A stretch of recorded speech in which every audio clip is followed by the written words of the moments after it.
Do it. All right, let's light this candle. Welcome to the smartest people in the room. We are so glad you're here with us, and just by showing up, you are already demonstrating your very own smarts. Today, we are pleased to present two of Nashville's most well-known, well-liked, and well-respected music executives. They both also happen to be two of the nicest guys in the whole industry. Before we get started, let me take care of some business. First, to the audience, please feel free to introduce yourselves in the chat window. The reason we do these webinars is twofold. First, we want to showcase really smart people and the amazing work they do day to day in the music industry. But the second reason is a bit more nuanced. Many of you know that I am a music industry headhunter. I place music executives in roles throughout the industry. So by definition and function, I help people connect with companies. In this series, my goal is to help you make more connections, and I invite you to take full advantage of that opportunity. Specifically, I invite you to engage with the speakers and the other attendees in the chat of the Zoom. Please introduce yourselves, share your LinkedIn profile, and say hello to your friends and make some new ones. And ask questions of our speakers. We will try to address as many of those as possible during the course of the interview. Also, please make sure your chat is set to address speakers and attendees. I want to thank our sponsors, for without their support, we could not keep this free. Thank you to First Horizon Bank, Bufkin Baker, Four Roses Bourbon, the Fairlane Hotel, Lightning 100, Tennessee Brew Works, Project Music, Jive Printing, Project Music, the Tennessee Entertainment Commission, and Cushmaster's brand of CBD products. So let's get down to business. If you have followed this series closely, you have noticed that I have broadcasted my portion of many episodes from iconic rooms across the U.S. Today, I'm pleased to be doing this from the Glenn Campbell Museum in downtown Nashville. Today would have been Glenn Campbell's 85th birthday, so it's an honor to be celebrating him today from this seat. A bit more about the museum. The Glenn Campbell Museum and Rhinestone Stage is located at the corner of Broadway and 2nd Avenue in downtown Nashville. The museum features more than 4,000 square feet of artifacts from his early years on the farm in Arkansas through his climb to superstardom, including many of Glenn's legendary guitars and instruments, his extensive collection of golf paraphernalia, and intimate family photos, as well as stage-worn clothing and much more. In the evenings, the Rhinestone Stage turns into a live music venue. The museum has quickly become known as the Gem of Lower Broadway and is owned and operated by Clearbrook Hospitality, LLC. In honor of his birthday, the museum is hosting a sold-out tribute show in his honor tonight on the Rhinestone Stage, which is right behind me, featuring Glenn's daughter Ashley, Carl Jackson, who played with Glenn for 12 years, and Val Story. Make sure you check out the website, which is the GlennCampbellMuseum.com, to book your event. Now, on with the show. In today's host seat, we welcome Randall Foster. Randall is Vice President of Business Development for Symphonic Distribution and General Manager of Symphonic's Nashville office. Additionally, he oversees Symphonic's sister company, Bodega Sync, a sync licensing company. He's a 15-year music veteran. He was most recently at Ole Music Publishing as Senior Director of Creative Sync and Licensing, where he achieved massive success in the Wrigley Extra Gum campaign, featuring the now platinum single, Can't Help Falling in Love, recorded by Haley Reinhart. Not to mention countless other syncs featuring the likes of Rush, Timbaland, and many others.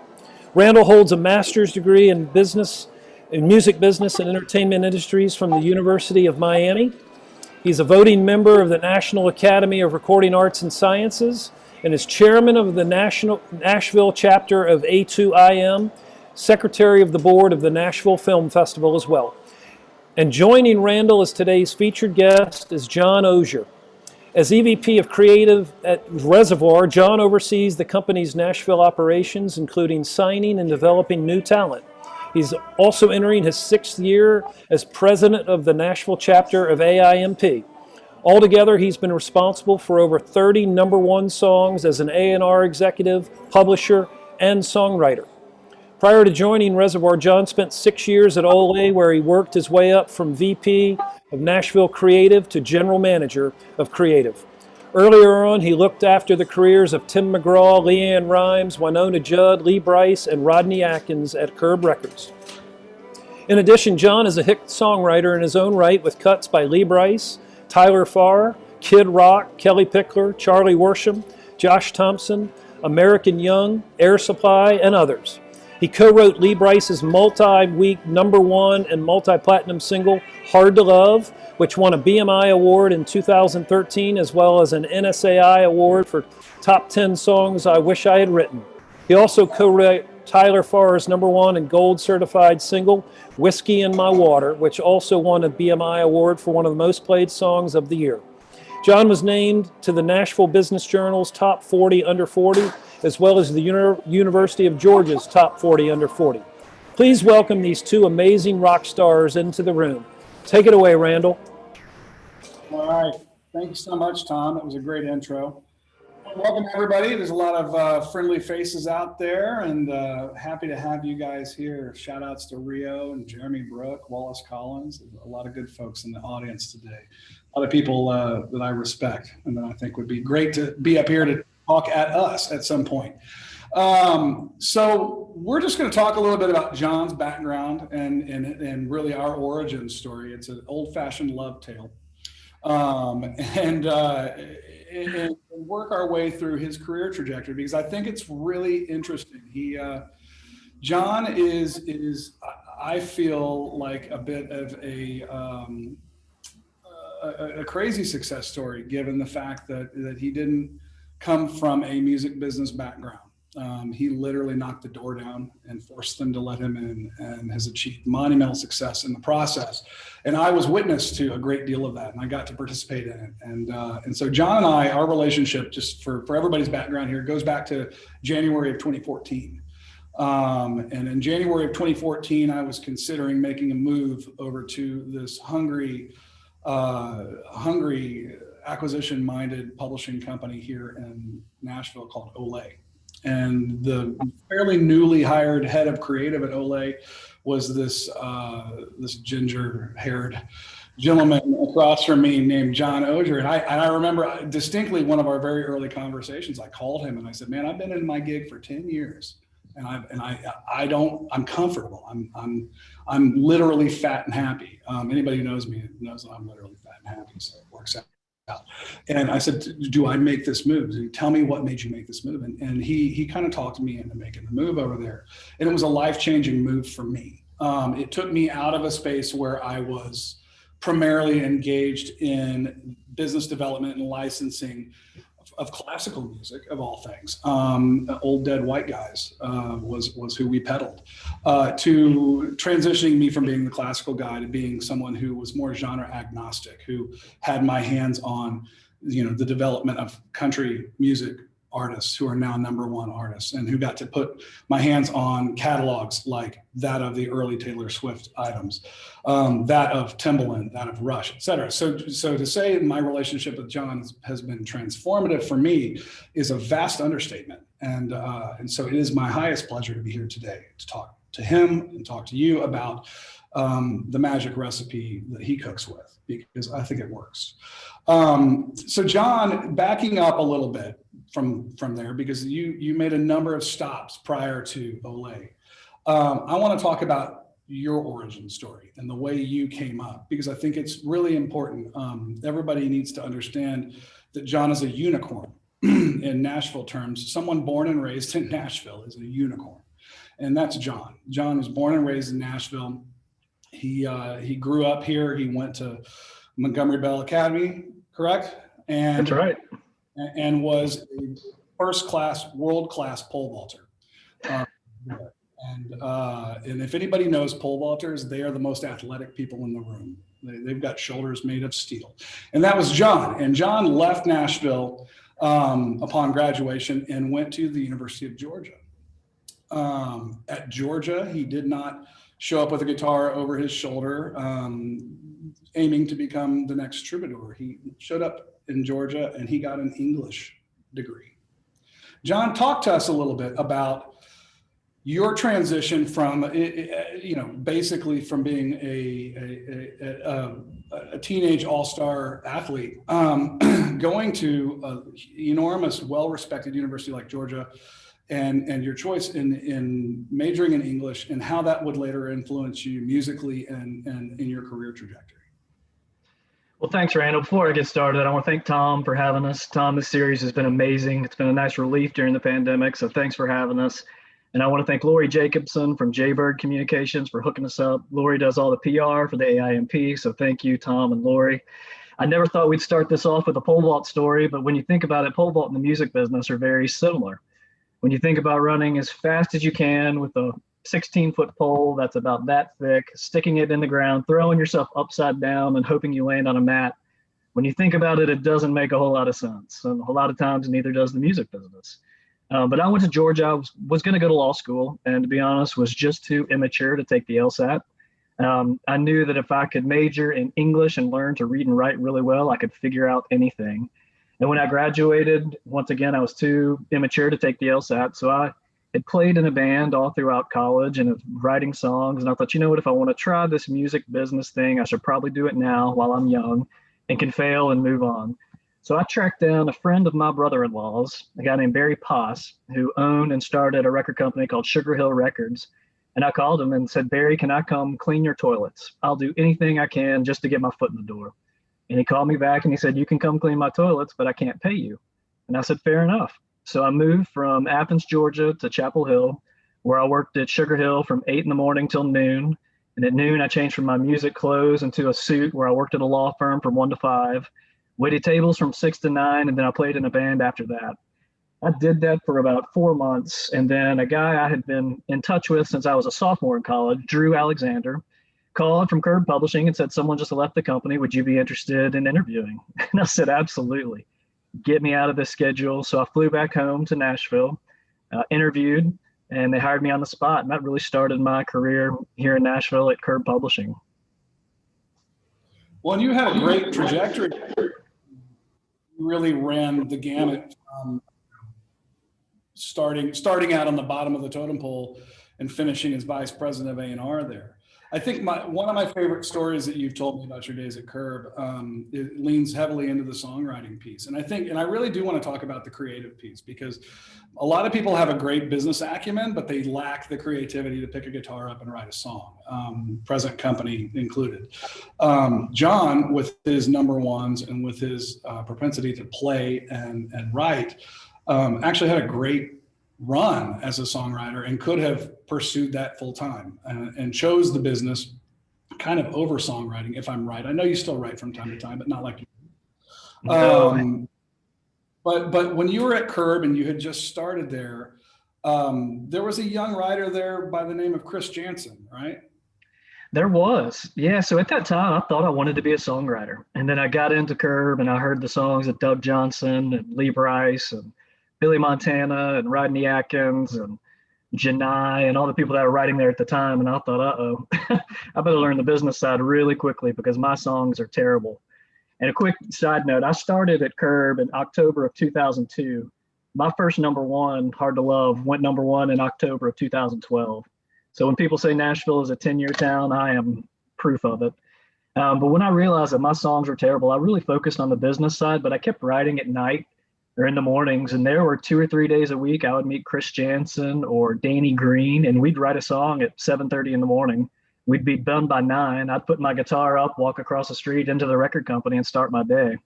So that's how I did it. And I just kept at it and kept at it. And it's a craft you learn, and it's something I always loved. And to be honest, I never thought I'd have hits. I fell into a really great crew with Lee Brice and Kyle Jacobs and Billy Montana, and Curb did a tremendous job putting me in the room with Tyler Farr on a retreat. Both number ones I've had, I wrote on a retreat, which means I should probably go on more retreats. But you're right, Randall. When I left Curb, I was really happy. We were having hits as an A&R guy, having hits as a publisher, as a songwriter. And then when I went to Olay, I was representing 40 songwriters. And the idea of me competing with the people I was supposed to service just didn't feel right. So I quit, and I have not written a song since early 2013. I feel like the last one you wrote was the Kid Rock single, probably. Yeah, we probably shouldn't talk about that. I love that story because I feel like it's just the definition of grind. I feel like, we always hear about work ethic and about tenaciousness and its necessity for success in this business. But, when you meet a guy who, in this, you have to understand, folks, that when I came into music publishing at Olay, had no creative experience at all. I really didn't. And so I learned the creative music business watching John and an incredible team of publishing A&Rs that he built there do what they do. And I sat by in awe. I mean, I was, I know a lot of things. I'm smart in a lot of areas, but the reality is knowing the creative process and understanding the songwriting process is something that it's hard to, you don't pick it up out of a book. And we were in this little house down on 16th Avenue, and there was just an electricity in the building. And I remember that from my very first time setting foot in the building, is that I walked in and it kind of, the hair on the back of my neck kind of stood up, and everybody, I'd come from a large company where I think I told John this, I liked many of the people I worked with. I tolerated most, and I hated a few. To a company where we were a family.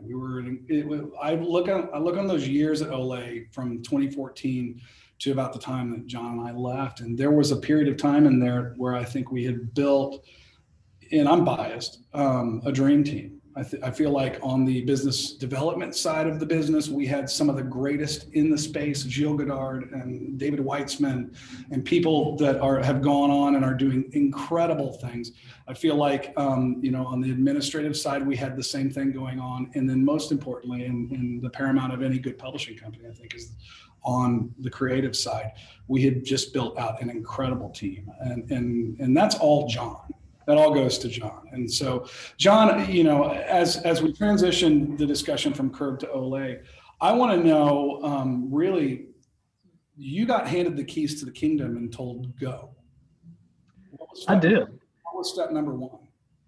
That was it. Robert Ott, true story. When I interviewed with Robert Ott, he looked at me and he said, "John, I do not understand how you all do business in Nashville.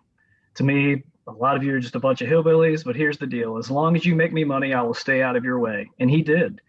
And we built an incredible team there.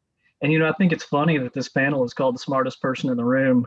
I gave the commencement speech at the University of Georgia, and my whole crux of it was, I am not the smartest person in the room.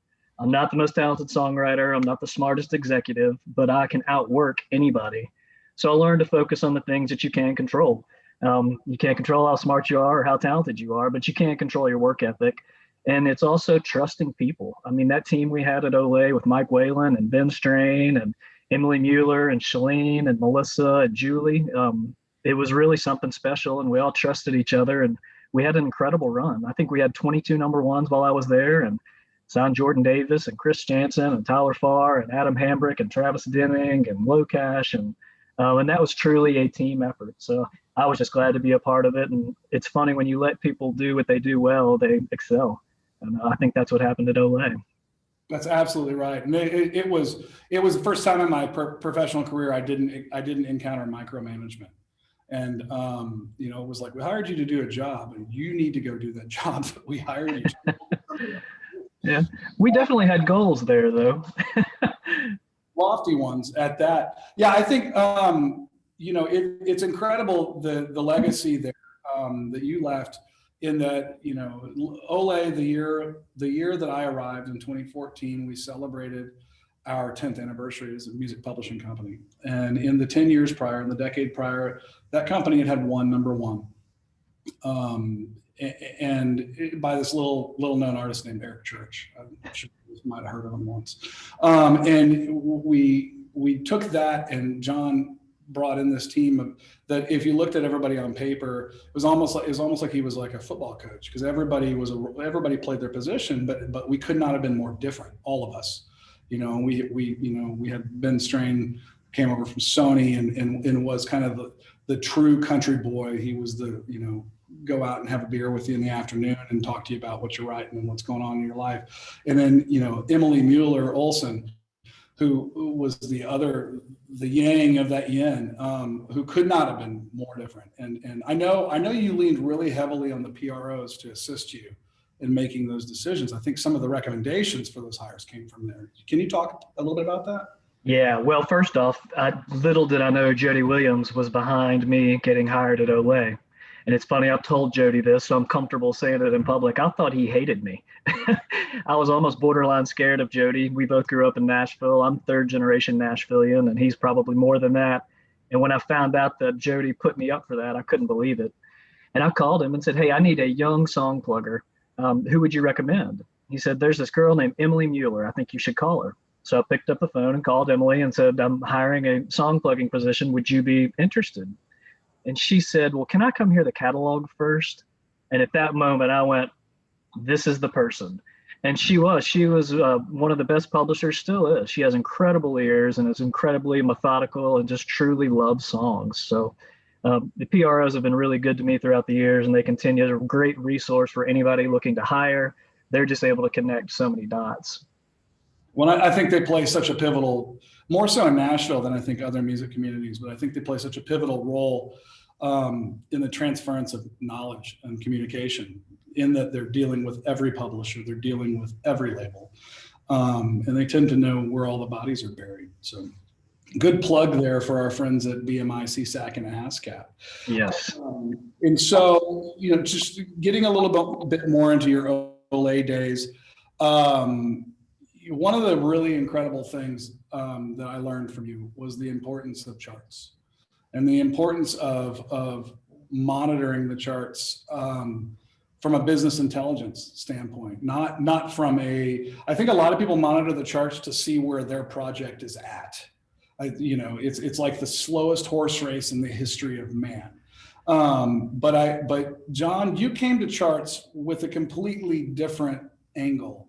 And it led specifically to a number one, without giving the entire recipe away. Can you talk about the origins of that? Because I know that started when you were at Curb. Yeah, I will say that came from Mike Curb 100%. Mike he is brilliant. You can ask him what was the number one record on April 22nd, 1983. And he can tell you the song, songwriters, the artist, the producers, the record label. It's incredible. So I learned that from Mike early on. But what I also learned is you can watch charts. And there are two stories I'll tell you. One was the first time I signed Tyler Farr. I was looking at the charts, and at that time I was getting an iTunes consumption chart. So you could see the radio position, but you could also see how many downloads a week a song was getting. And he had a song called Redneck Crazy that was in the 50s that was selling 20,000 copies a week. And I immediately knew that is going to be a hit song. Not to mention you listen to it and you know the second you hear it, it's a hit. So I picked up the phone and called Tyler, cold called him and said, hey man, looks like you're about to have a hit. What are you doing with your publishing? And he said, believe it or not, my deal with Sony ended yesterday. I was like, would you be interested in doing a deal? He said, sure. So that's how I found Tyler Farr. And then the next, I think what you're alluding to is probably the Brantley Gilbert single, One Hell of an Amen.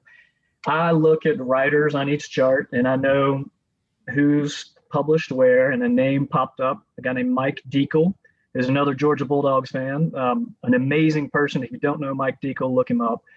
He was unpublished, and I saw he was on this song, and once again, I listened to it. Every hair on my body stood up. It's an incredible record. And I called Deacle and said, hey, what are you doing with your publishing? He said, nothing.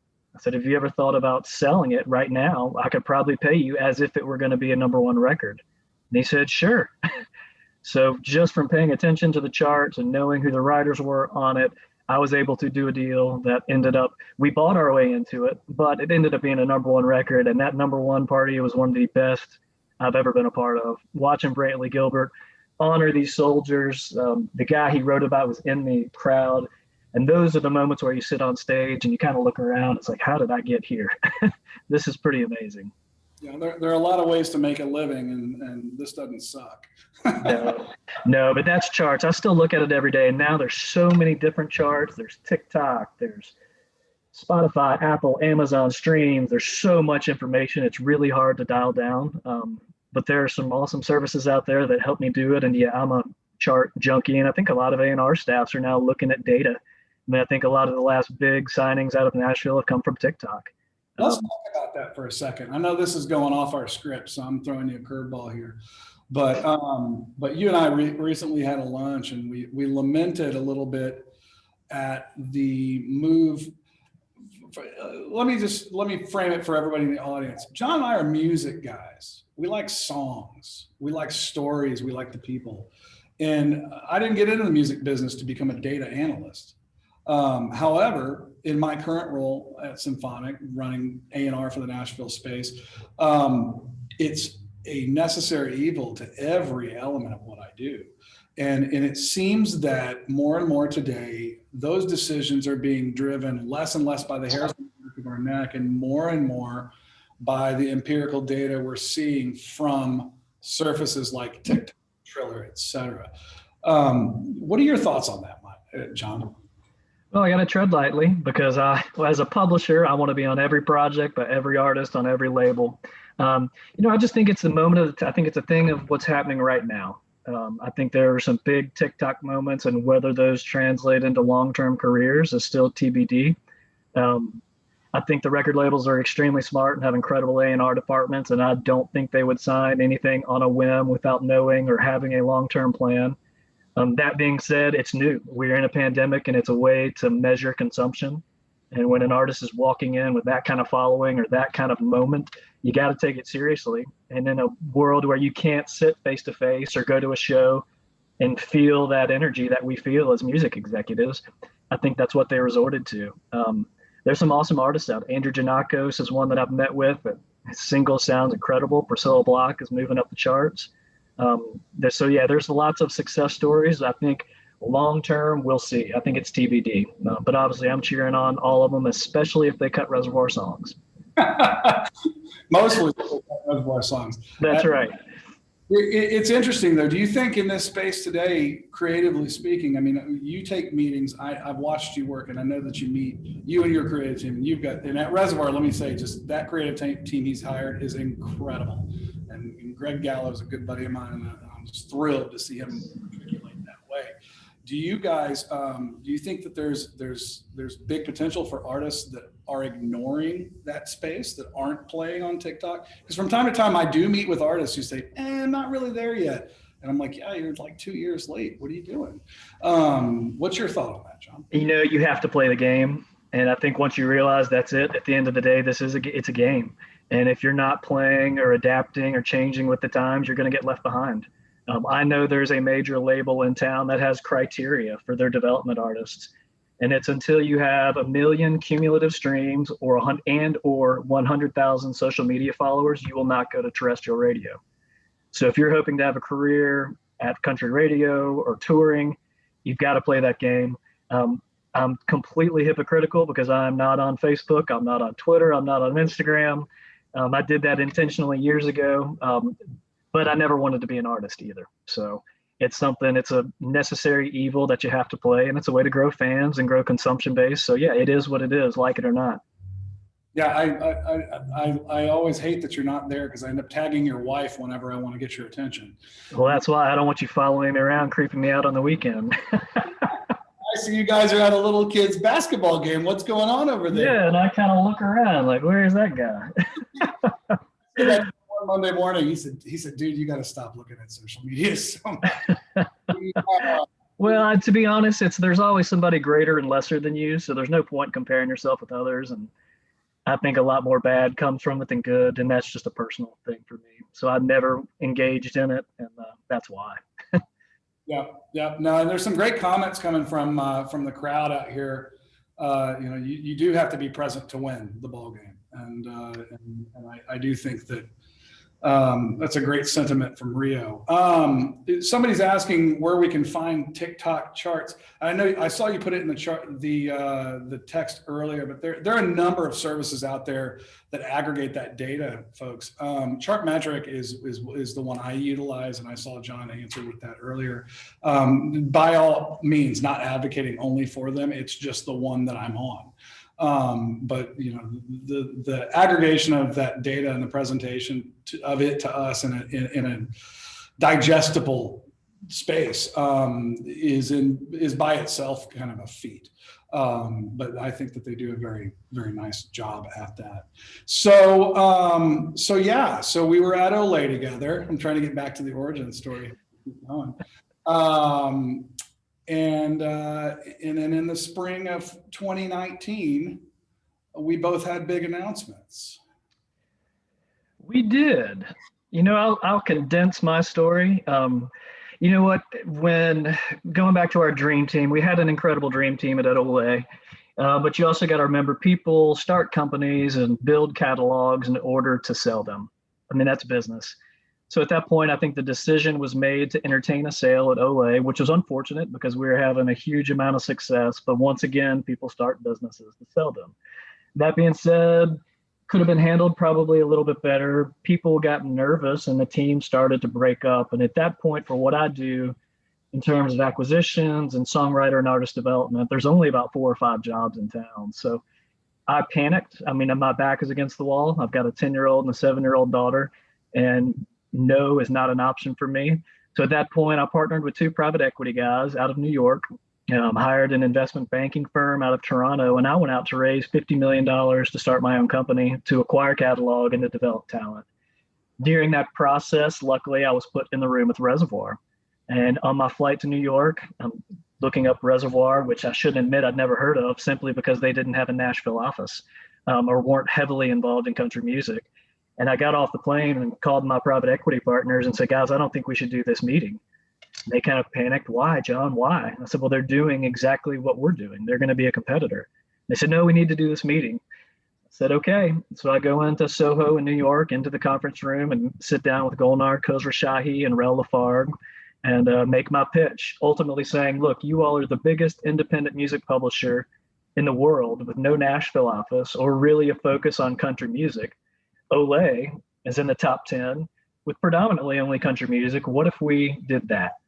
And they came back and said, we love your business plan. We've wanted to start a Nashville office for 10 years. We've just never found the right person. You're our guy, but we don't need your private equity people. And I said, if you're serious, make me an offer. And as life would have it, the day Reservoir made me an offer, I raised $50 million. So I called Reservoir and said, I've raised this fund. I called my private equity people, said, Reservoir has made me an offer. I need a few days to figure out what I want to do. And the more I thought about it and the more research I did, Reservoir seemed to be the perfect play for me. It's patient family money that understands development is a long-term business. And a lot of people think I got into the music business because I love songs. I'm a songwriter. I did not want to be sitting behind a computer looking at an Excel spreadsheet. And I always knew I can always go start a fund now. But once you get out of the music business, things change so quickly that it's hard to get back in. So I'm super proud of my decision. Decided, I think, 2 days after you to resign from Olay, which was a tough decision because it made me such a great publisher and such a great executive. But it was time to move on and spread my wings and started the Nashville Reservoir office April 1 of 2019. Why don't you tell me about when your resignation? It's a good little tidbit. You can't make this stuff up. Little serendipity. Very similar situation. At the time that the sale was announced and that it felt like there was massive seismic change in the organization, I had started kind of kicking the tires on other opportunities, and I befriended the founder of this in Nashville at the time, a little-known distribution company called Symphonic Distribution. And this is a family-owned company started by a guy who was disenfranchised and told he didn't have the numbers to count. Which I'm all about I'm all about the underdog story. I'm all here for it. I love the role the majors play, but if I can help independent musicians succeed, to me, there's nothing that's more fulfilling. And so we were in random talks here and there, and I was kind of helping them kind of figure out the right space, because the thing about Olay, the really magical thing about Olay is that company knew acquisitions. They knew how to buy a catalog. They knew how to buy it right, buy low, sell high, the whole thing. But it was, we lost a lot of deals because I think we were not aggressive enough on multiples going in. But if we got the deal, we would buy it, and then we'd sick the creative team on it and speed up that recoup clock.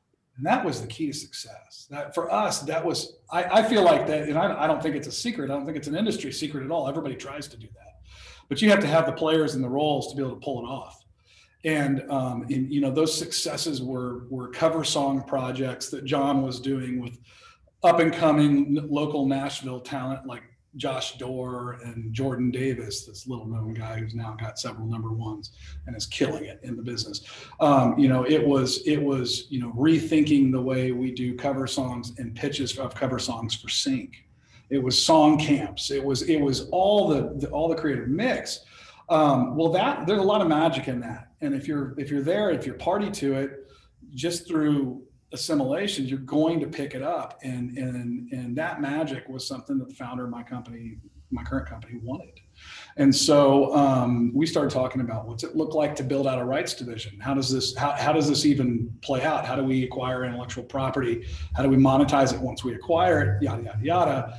And it kind of came to a head. And I do remember, like, you and I we both kind of walked in, you know, head down. Hey man, I got something I got to tell you.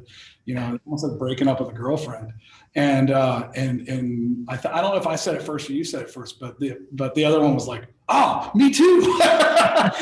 It became kind of this thing, and it wasn't a massive coup. And to anybody from Olay that's listening, this isn't something John and I planned on for 8 months prior to our exit. You know, it was more like a couple weeks maybe. But John and I both tendered resignation within a couple of days, and April 1st, 2019 began both of our journeys. And I think the most fulfilling piece of our careers yet. I think it's safe to say that about you. Hands down. I've never worked for such amazing people than at Reservoir. And I've worked with incredible people. I mean, Mike Curb is arguably one of the most successful entrepreneurs in the music space. I attribute a lot of my success to Mike. A lot of people don't know he's a successful songwriter, artist, producer, publisher, record company owner, and that's just one section of Mike. So people ask, how did you get into songwriting and working for a label? And it's because I didn't know any better. I didn't know you weren't supposed to do that. Mike did it. Why can't I? And then to go to Olay and learn Robert, who ran a really tight business. I mean, I'd never knew what an SOP was, a strategic operational plan. That freaks creative people out, but I really embraced it. And you learned how to set goals and really run a tight business. And we had NPS goals that were scary, but how do you get to where you're going if you don't have goals? And I really learned the acquisition business and learned how to get into acquisitions and be disciplined. So I learned a ton from Robert, but now at Reservoir, working with Golnar and Rel, who are just the two most honest, ethical people that love music and are so transparent about what we're doing and why we're doing it. And the whole goal is to support songwriters and support our songs. And everyone within Reservoir is a huge music lover. I'd say 95% play some sort of an instrument. And it's a group of what I think are kind of the best of the best in all of their territories. And they let people do what they do. So, yeah, I think we always end up where we're supposed to. And I'm thankful for where I've been. But the future is pretty exciting. Yeah, and I got to say, I've got a massive respect for Reservoir as an organization. I've learned more about it through you, but I knew under the leadership of Rel, who's a Miami grad, I'm just going to throw it out there, that it was surely going to be a success. And just watching what you've done has been pretty incredible. There's a kind of a random question here that I want to address really quickly from Matt Levinsky from American Airlines. Hey, Matt, I have worked historically. The question is, sorry, I'm going to read it out loud so people don't have to dig for it. Well, loving to know what we're doing in the aerospace industry with regards to entertainment relationships and partnerships. I have in past lives had several secondary conduits in which I've worked through to get music onto the airplanes, et cetera. And I've been out of that space since I've been out of the label business, frankly. But I do know that it's a piece of the business. I don't know that it's a big enough chunk of the business that we're staring at it when we're looking at our pie per se. John, I don't know, are you guys doing anything in that space at all?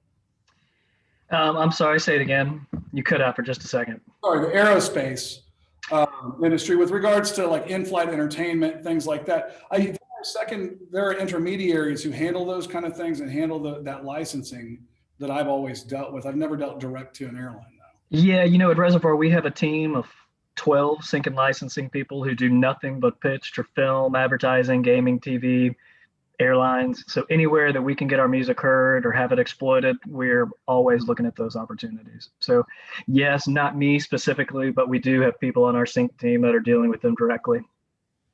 Very cool. Thanks for the question, Matt. So let's talk about Reservoir.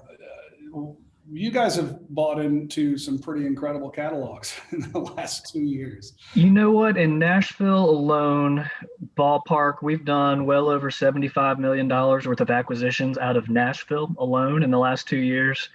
One thing I love about Reservoir is we don't always do press releases for various different reasons. Sometimes a seller doesn't want people to know, and sometimes, we don't particularly care. We're going to go do great deals and do great business, and when people find out about it, great.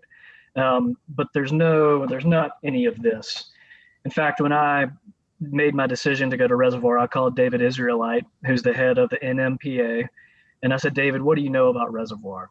And he said, John, I'll tell you, it's the best run publishing company I've ever seen. They have been extremely quietly aggressive, and I think you're going to see a lot more of that. And now that I've been inside for 2 years, quietly aggressive is very much Reservoir's MO. I don't think it's going to be quiet for much longer. I think you've seen some pretty exciting announcements here in the last 2 weeks, which I can comment on sort of, but due to the sensitive nature and the public nature, I can't comment too much on it. But yeah, just some of the deals we've done, for example, with Scott Parker, who built an incredible company called Hearts Bluff. He spent 15 years, did 81 deals to put together a conglomerate of a catalog that ranges everything from Roy Orbison, Pretty Woman, to We Built This City on Rock and Roll, Starship, to Elvis songs, to Zach Brown, to Alan Jackson, to current stuff. So we were able to do that deal early on. It was a fantastic transaction, super smooth and easy. We're still working with Scott and his team moving forward, if that tells you how the process went. Recently bought the publishing and writer share to Sugar Ray. We bought writer share and publisher share to the band Tonic and Emerson Hart. Working on some other really big acquisitions right now that I'm excited to announce once we can. But also the development side. We've signed 13 people in the last 2 years, and we've got 10 major label artists already signed to the roster. So I think that speaks volumes to the Reservoir brand. I think I'm lucky to have that attached to my name now because we're attracting people that we normally wouldn't attract. One of the first people we signed is a guy named Sam Sumser, who wrote and co-produced the song you may have heard of called Juice by Lizzo. We also had Chris Brown singles, Nelly singles. We got a Juice WRLD Kid Leroy single out, but he also just went to Australia to write and produce the majority of Keith Urban's next record. And we've got several in the can with Sam Hunt. So attracting guys like that go across genre is really what Reservoir does. And we're so interactive between our offices in LA, New York, Nashville, the UK, that I've never seen a team work together like this. There are no silos. There's no look what I did. It's all look what we did. And when you get a company pulling in a direction like that, good things happen. Well, and I think, I don't want to give away any proprietary information, but I'll just tell the audience here that you once mentioned what Lizzo does a week in sync, and any of us would be enviable to have just that. Let alone entire catalog. And I do a shout out to the Reservoir Sync team because I think they're top notch. And given that I cut my teeth in sync, and that's where my origin story largely starts, the music business. I love that you're at a place that's got such a great crew working for you and with you in the sync space. I want to jump back really quick a little bit. I know I'm all over the place, but I've had too much caffeine, so you'll have to bear with me. Mike Curb. You talked about Mike Curb a great deal with regards to the many things that he did in the industry and continues to do. But one of the things, if you live in Nashville, that you notice about Mike Curb is that he's a massive philanthropist. And that I see that I know he and you had a real mentor relationship. But that philanthropic nature that he had has no doubt transferred to you in the things that you're doing here in the community and the things you're doing nationwide with AIMP, et cetera. Let's talk about philanthropic adventures here because it's something that's really near and dear to my heart. And I see you out there shining, Mr. Ozier. And I think it's really important. I think it's important that that none of us are too busy to be on a committee or to help out with an organization that has a great mission. And so talk about that a little bit. Yeah, well, first off, let's be clear. I do not have near the financial capacity to give that Mike Curb does. So I'll be very clear about that. But a lot of it, it's really not about finances. A lot of it is giving of your time. And people were so good to me coming up, and I went through so many great programs like Leadership Music, that it really does take a community. And that's how you're successful in the business, is you surround yourself with great people. And it's just something I've fallen into. I'm on the board at Oasis Center, which is a nonprofit here in Nashville that supports kids that are in bad situations. And what got me on that, I went to visit Oasis over off Charlotte Avenue.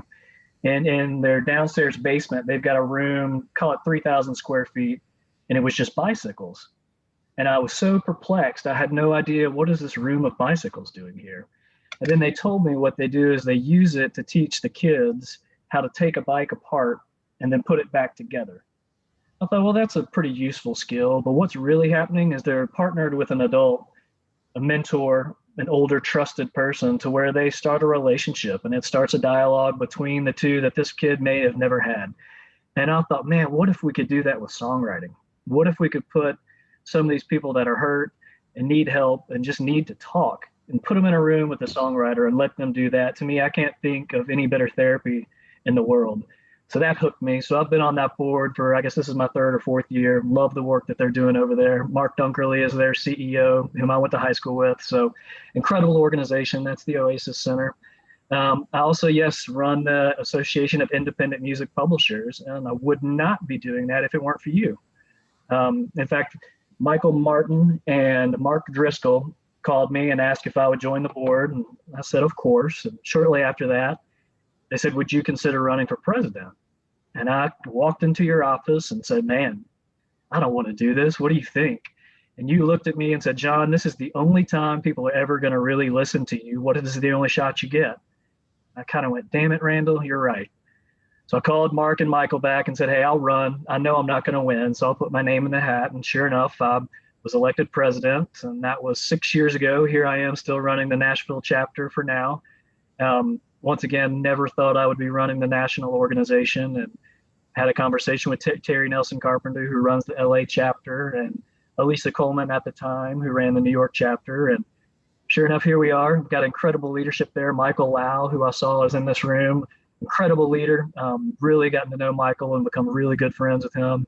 Very level-headed, like I like to think I am. And Terry Nelson Carpenter is incredible and knows the history of AIMP. Michael Aimp is still very much involved. So that, to me, is helping publishers who don't have the resources that we do at bigger companies like Reservoir share the information. And you never know what's going to come out of it. You give forward, and it always comes back tenfold.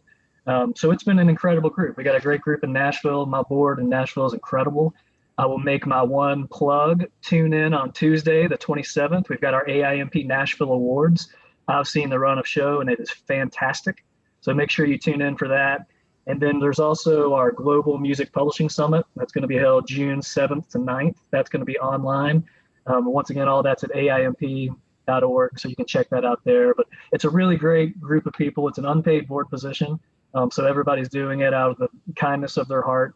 So yeah, and I know you're involved in that stuff. I mean, tell me how you're involved in the community. You know it's an important thing. I'm looking forward to finding a paid position, because so far I've only been unpaid positions.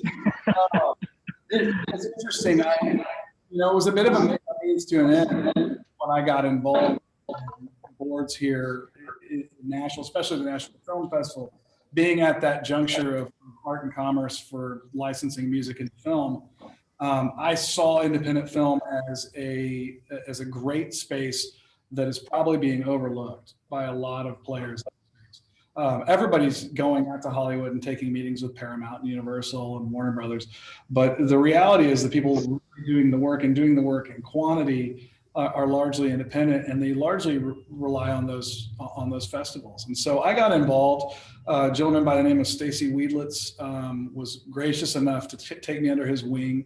Stacy is a composer here in town, but he's most famous for having written "She's Like the Wind," He wrote that with Patrick Swayze for Dirty Dancing. Curb Records put out the soundtrack, by the way. And I think it's the highest selling soundtrack in the history of soundtracks. But Stacy took me under his wing, and really Stacy's one of the grand philanthropists I know in this town, and he volunteers everywhere, and he gives and gives and gives and gives. And what I watched out of him was all of that giving and all of that energy he put out into the world came back to him in positivity and in opportunity and success. And it wasn't a quid pro quo of I'm going to be a part of this thing and expect this back, but it was the knowledge that karma is freaking real. And if you give, you're going to get your just desserts. And so he kind of lit the fire with me there. But coming up, A2IM was an organization I really respected when I was at Naxos, and I was asked to take over the Nashville chapter when I was there. And I continue to be, I'm a bit of a absentee landlord of late on this, as we've not had events and I've not had things to do. But that's an organization I really respect. I do have to say, A2IM as an organization is built based on labels paying large sums of money to belong. And I think one of the revolutionary things about AIMP, and this isn't, by the way, we were not told to make this an advertisement of AIMP. I'm genuinely loving on the organization here, is that anyone can join AIMP as long as you're in the business and interested in music publishing. And it's an individual membership. So you don't have to have the CEO cut a large check for you to be able to be participatory to this. It's a manageable per person fee. And I think it's really smart. Honestly, I think as an organization, setting it up like that makes it bite-sized and allows anybody who wants to get involved to be involved. And I've really enjoyed it. The educational content and everything else you guys do, I think is just top notch. Yeah, thank you. And Randall, I'll add to that. I mean, the whole point is to give the independents a voice. I mean, a lot of everything we do, the majors dominate so much of what we're doing. But collectively, when you get the independents together to have a voice that's heard, that's the whole point behind it. A challenge, an organization like that, just like a company, it's a living, breathing thing, and it's got to change. There's been a lot of commentary and discussion about what an independent truly is. And so we're working on that behind the scenes right now, because defining that as we get into this private equity induced world we're living in with acquisitions happening left and right, it's going to be harder to define. But once again, it's really about the spirit of it. So I'm glad you recognize that. Yeah, no, it's impossible not to recognize. Okay, leaving philanthropy for a moment, you mentioned acquisitions, which is, I think, one of your superpowers. And so I want to talk about that. There is I feel like a juncture in music publishing where the paradigm is set between acquisitions and creative development of talent. And I know that for a company to be successful, there has to be a fair mix of both. And there are companies here in town that are venture funded that I've heard a lot, 10% of their money to developing talent and the other 90% to acquisitions. And of course, I'm not asking you to give us percentages or anything, but can you give me an idea, and can you give the audience an idea of where that balance of power lies for you guys? And even more so than for Reservoir itself, for John Ozier, in the perfect scenario, where does that balance lie? It's a really good question. I think it's something that differentiates us from other people in the marketplace. Generally speaking, we're about 75-25, 75% acquisition, 25% development. Hats off to Golnar and Rel and our leadership team for understanding and having the patience of a development deal. When you know what you're doing in the marketplace, you can turn a $30,000 co-pub deal into $1 million catalog. It may take 3, 5, 7 years, but we will get there. And the acquisition side's gotten tricky lately because there's so much private equity money that's come into the business. I mean, I think within a 2-week period, I counted over $2.5 billion. That's with a B. So when that happens, there's going to be a lot of competition out there. So we're not straying from what we're doing at Reservoir. We're going to remain disciplined. We're going to find the assets, the copyrights, the masters, the royalty income participation deals that we like, and we're going to go after those hard. But competitive situations we're going to steer clear of. I think where we can really win is on relationship-based deals. And Golnar has been really smart to hire great people that have great reputations and relationships, because at the end of the day, that's all this business is. It's about your reputation and your relationships. And when you find somebody that understands the development piece, but also understands the acquisition piece, it's a pretty awesome thing for me coming from the creative background, because I think if I did just one, I would be miserable.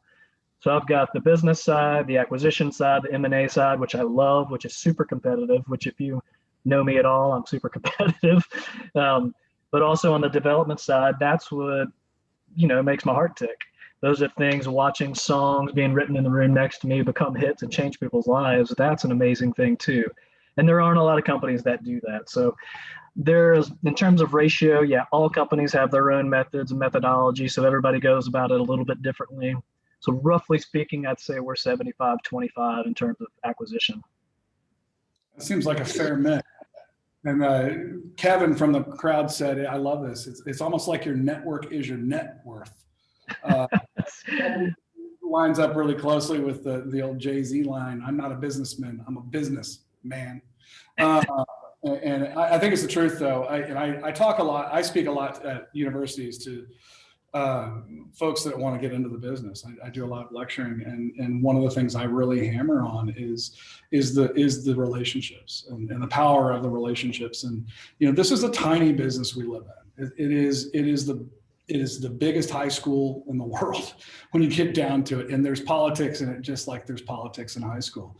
And it's hard to avoid. And there are a lot of people out there who ruffle a lot of feathers. And there's a good deal of folks that most people can't talk crap on. And I think John is in that group personally. One of the things, as you're talking about the mix of business there, that I really respect about the company is I've recently read about your expansion into developing countries and into developing marketplaces like the Middle East, et cetera. Can you talk a little bit on that direction? I know, like anything else, kind of like you said with Nashville, they wanted Nashville until they had to get the right person in place, and you were the right person in place for that. I know you've got an incredible person in place on that expansion into the Middle East, and so I was wondering if you could talk to that. Yeah, so going to the Nashville thing, Golnar, her business acumen is incredible. She realized that you can't just be a flyby publisher, is what she called it, is to try to do business in Nashville when you're not set up in Nashville. So that's really where I came into play, with having roots here, having been here my whole career. So the fact that we met was incredible. Prior to me, a guy named Spec, who also worked at Olay prior to our time there, but once again shows how small of a world it is. Spec has started a company called Pop Arabia, and it's really a play on the Middle East and North Africa. And we are one of the first independent publishers to be doing business over there. It's set up with the government. Spec is the perfect person to run it because he's an incredible business guy, but also had a career as a Canadian hip hop artist. So talk about knowing music and knowing business and knowing how to deal with the government over there. I think it just shows the kind of how forward thinking Reservoir is. And for us to be one of the first ones in that space is pretty exciting. And I think there's some other developments going on with the company that shows how forward thinking Golnar and the team are. Yeah, no, that's super exciting. And I'd be lying if I said that we weren't eyeing developing territories ourselves, especially in the distribution space, because we tend to try to go where business is not saturated. And at Symphonic, you'll notice, does not have brick and mortar in LA. That's on purpose. There's no reason to be there and deal with that traffic. And actually, the pandemic has made traffic a non-issue for a great deal of us. One of the things I wanted to talk about additionally, I'm just going to keep rambling. Tom, is that okay? Is with regards to the pandemic, you had just opened up offices like I had. You guys were really finally getting to your stride. I mean, I remember your office grand opening, coming through and hanging out and having a mimosa there. How did, when everything came to a halt last spring, and I apologize if this has been beaten to death in this series, but how did your business change, John? Because I know mine changed drastically, and where I thought we were going to slow down and things were going to back off and it was going to be a weird year for all of us. It indeed was a weird year, but it was a weird year of more productivity, more business than ever, more releases than ever. more music than ever, which is the most important piece. How did your year go? How was your pandemic, sir? We were business as usual, just working from home. I mean, I'm at my home office right now, so I spent a lot of time here. To be honest, it was really a silver lining. I'm so forward facing in terms of trying to drum up deals and sign writers that I spend so much time externally focused. And the past year gave me time to really focus on reservoir people. I mean, I was at the company for a year and hardly knew all of my New York office or LA office or UK office. So we started doing one-on-one meetings with the Nashville office with individuals, because normally you'd be at the Grammys together, or they'd be here for CMA week, or we'd do company retreats. You'd be in June during the songwriter week in New York. So we're just trying to spend time, get to know each other one-on-one. And you wouldn't believe how much business we've been able to do internally just from taking 30 minutes to talk with each other. So that's been a benefit. My team has been incredible. Greg Gallo is a rock star. I feel like of all the acquisitions we've done, Greg is probably the best one. If I'd hired anybody else, I would be in trouble. He knows how to navigate different genres and people, and once again has incredible relationships. And Chandler Cunningham's been an amazing support to what we're doing in Nashville in terms of other genres and keeping us all together. So we have excelled as a company. We're doing more deals than we've ever done. We've got a couple coming up that are extremely exciting, that are going to be some of our biggest deals to date. So while there is a bit of an impact on the live scene, obviously, from a publishing standpoint, it hadn't affected us too much. And who would have thought going into a pandemic that the value of music and the value of a copyright would skyrocket to where it is now? So that, once again, I think it's proof to the thesis of copyrights and getting into uncorrelated assets. I think people have now realized it. And if you see, once again, how much money is coming in, it's kind of a true testimony to our investment thesis at Reservoir. So, the last year's been extremely tough, but all of our people have really weathered it extremely well. Our writers, although they hate Zoom rights, they've adapted. And now people are taking calculated risks, knowing other people are vaccinated, and we're continuing to get cuts. So, yeah, it's been relatively business as usual.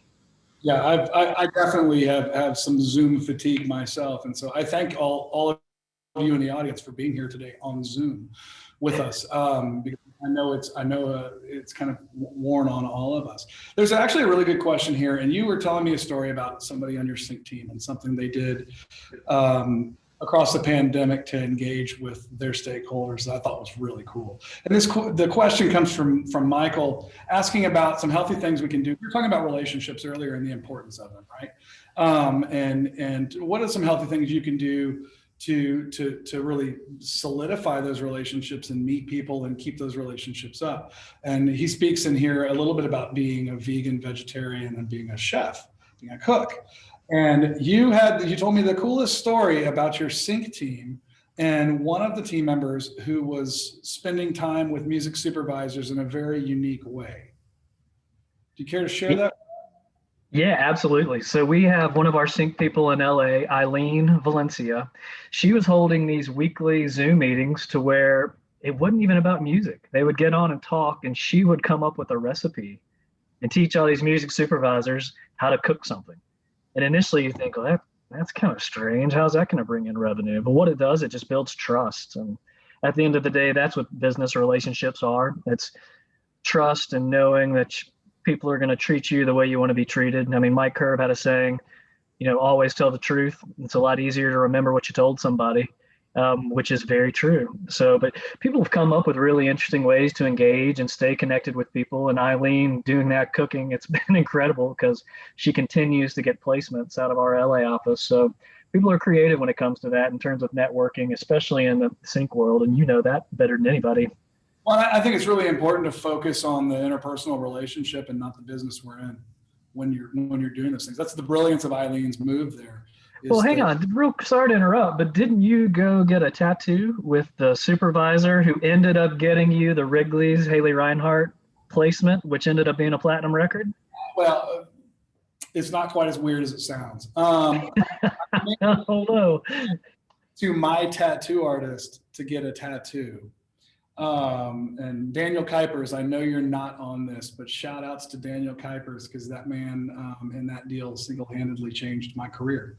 But yes, it's very, very true. I can even tell you the tattoo says "spill the wine."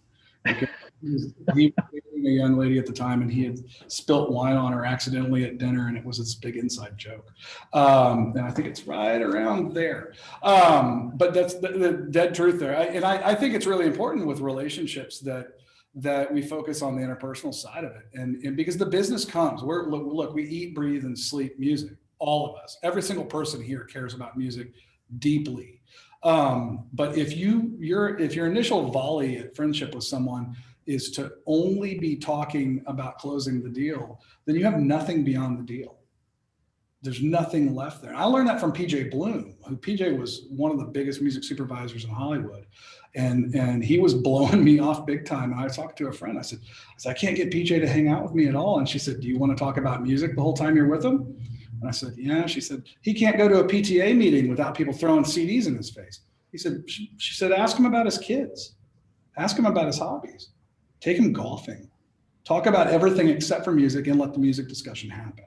Because it will, it naturally happens. And I think it's got to be the same way when you're courting a songwriter for their catalog, things like that. I mean, if you show up and you're throwing money in their face immediately before establishing a rapport, this relationship is not going to be profound, Yeah, that's true. Even though there are people that still chase the big check.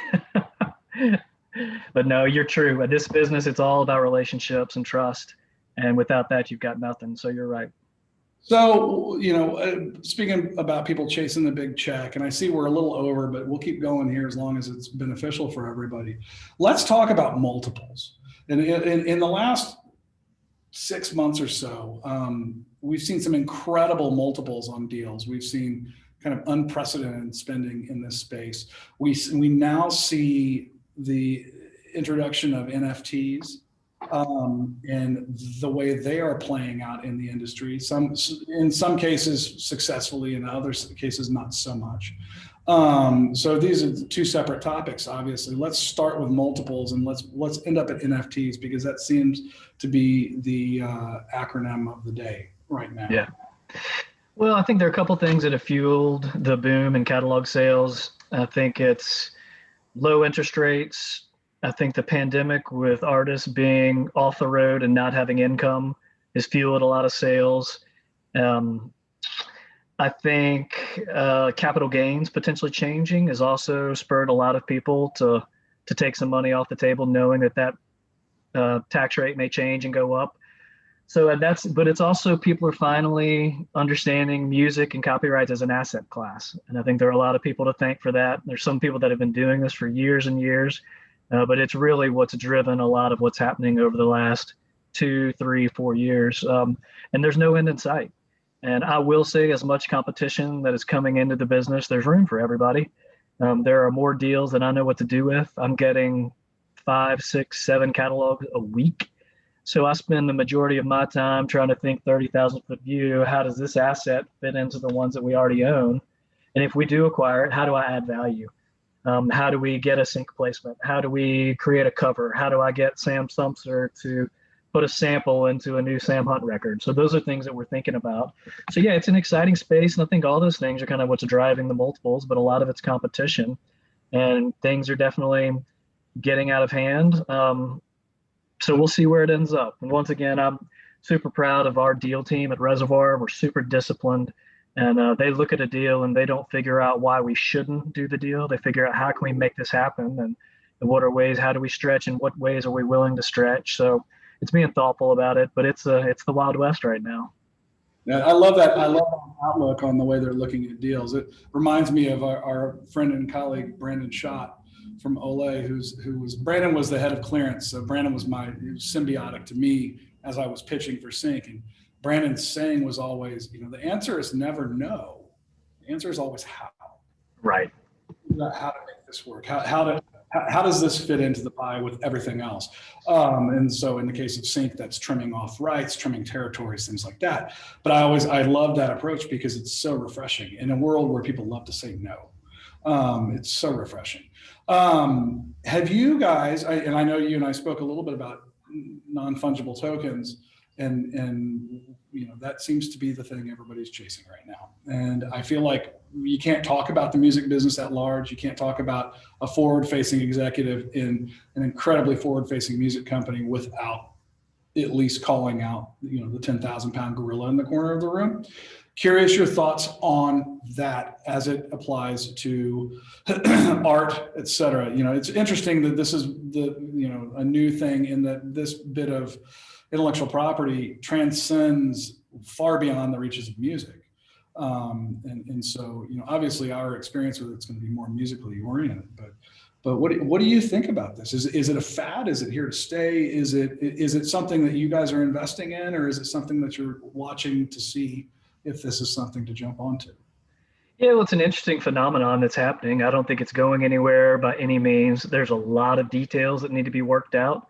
I mean, just to dumb it down, an NFT, basically you're getting a certificate of authenticity or a proof of authorship.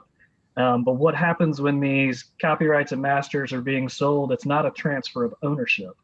So figuring out how the publishers and the songwriters and the master owners are compensated, that's something that we have to tackle. I know people at the NMPA who are much smarter than me are working on that. And from a reservoir standpoint, I mean, we've always invested heavily in technology and cutting edge systems. And I think our approach to the NFTs will not be any different than that. Very cool. Yeah, I think the one resounding fact that I've milked out of this whole NFT situation is much like being a successful artist. NFTs don't do you any good if you don't have a fan base, if you don't have an audience who's committed to you and who's engaged and who wants to be a part of your success. And I think that's really, really important. And I think that young artists looking at NFTs and sales of NFTs to be the thing that saves them when they're not necessarily succeeding on all other fronts are kind of throwing the baby out with the bathwater. And I feel like it's something that's going to make great artists more money. It's not going to help okay artists be great. And I think it's a really important differentiator to put in there because it's not for everyone, I don't believe. I wish it was, but I kind of personally liken it to like art collection. You think about the people that will go pay $3 million for a Basquiat original. That's a very limited group of people. They're very exclusive. And I think the NFTs will remain so as well. Quick question from Jeff Kaplan here. It says sync, so it caught my eyes. Curious about let me see. Okay. Sync question regarding podcasts, which until recently were difficult for featuring songs. Now Spotify's Anchor podcast creation tool can insert full unedited songs from its vast catalog, and Pandora's Stories tool in its artist marketing platform also making using full songs easier. How large a licensing revenue market do you see for podcasts? I'll tackle this first, John, and I'll let you. I'd love to hear your thoughts. So licensing music to podcasts historically has been something none of us wanted to do, frankly, because it's highly transactional and it takes a lot of time and there's not a ton of upfront money in it. This is the historical take on it. So there were a handful of companies that have come in as clearinghouses that did that for a small fee on behalf of the podcasters, and they've kind of ruled the marketplace. Podcasting, however, since the beginning of the pandemic has changed a great deal. And I've seen a massive explosion myself. Our great friend Jared Gutstadt has launched his podcast company in association with a number of partners. What's it called? Podcast Up? Audio Up. That's incredible. That has in 1 year amassed multiple #1 podcasts on the charts. I think it's vastly changing. And I think that media companies are investing in them now, and the money associated with a podcast is more appropriately being disseminated to the artists. But what's your thoughts on that from the reservoir perspective? No, that's it. I mean, we're investing in those platforms as well. I think we also see the music business is slowly becoming a listenership business. And I think we're going to gravitate towards that. And if we're able to find interesting ways and interesting stories to tell about our songs and copyrights and artists, 100% we're going to jump in on it. I'm getting pitched some daily. We recently signed Sheryl Crow, and to a futures deal, but we also represent all of her hits. And a podcast company came to me wanting to tell a story about her and the Tuesday Night Music Club. So I think they're really creative ways for big catalog owners to use that platform to further exploit their songs. So yeah, I think it's only going to grow, and I think you're going to see it take over a lot more space at all the DSPs. And yeah, gosh, I listen to several a day. So I think it's going to be a part of our business that's going to grow, and learning how to license music into those is going to be another issue to tackle. But once again, people are well ahead of me on terms of all those details. Very cool. Another question from the audience, circling back to NFTs. I think I kind of already answered this. We manage an independent singer-songwriter. How would an NFT affect him or help him? My stance on this, Audrey, is very similar to what I said about artists. I think that without an audience there, it's going to be very difficult to make a ton of money with an NFT. Kings of Leon famously had an NFT that earned them a few $1 million, and this is Kings of Leon.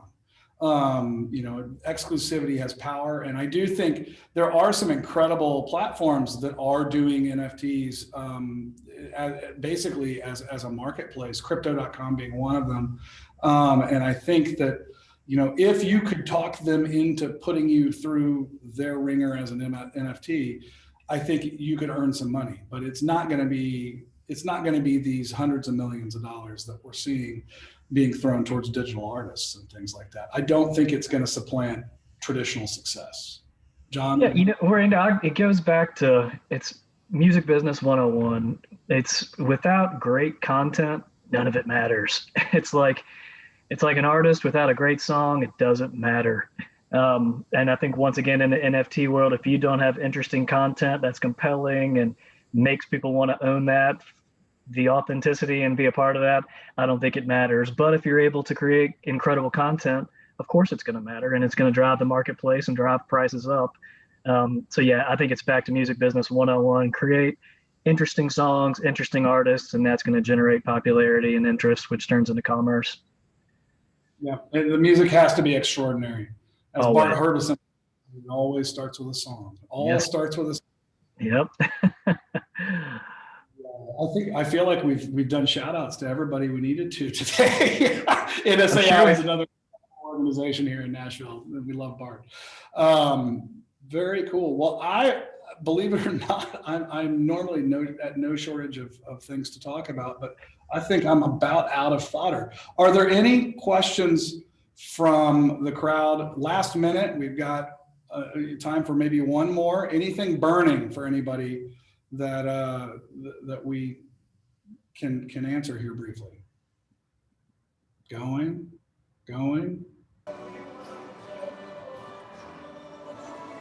Awesome. Well, Randall, I think we do need to wrap up. But just let me say this to both of you. I am stunned at how awesome this has been. I knew it was going to be, but this has been remarkable. The wisdom that you guys have shared with the audience today, we could write a book about it. John, you are amazing. There's no surprising you've been as successful as you've been. And Randall, you're right there with him. So thank you for sharing your stories with our audience. On behalf of the audience, I know they've loved it. I'm going to send you the chat so you can kind of revel in the glory of this later on. To the audience, I simply want to say thank you for your continued patronage here. I'm having a ball doing this, and you got a good glimpse of why today. And I want to encourage you to come back next Tuesday. I'm going to feature two more rock stars, Regina Joseph and David Hughes. I promise you that will be well worth your time. And finally, just say that be nice to each other and get a shot. The sooner you do that, the sooner we can all be holding hands at a concert soon. And with that, I'm going to say good day. Goodbye.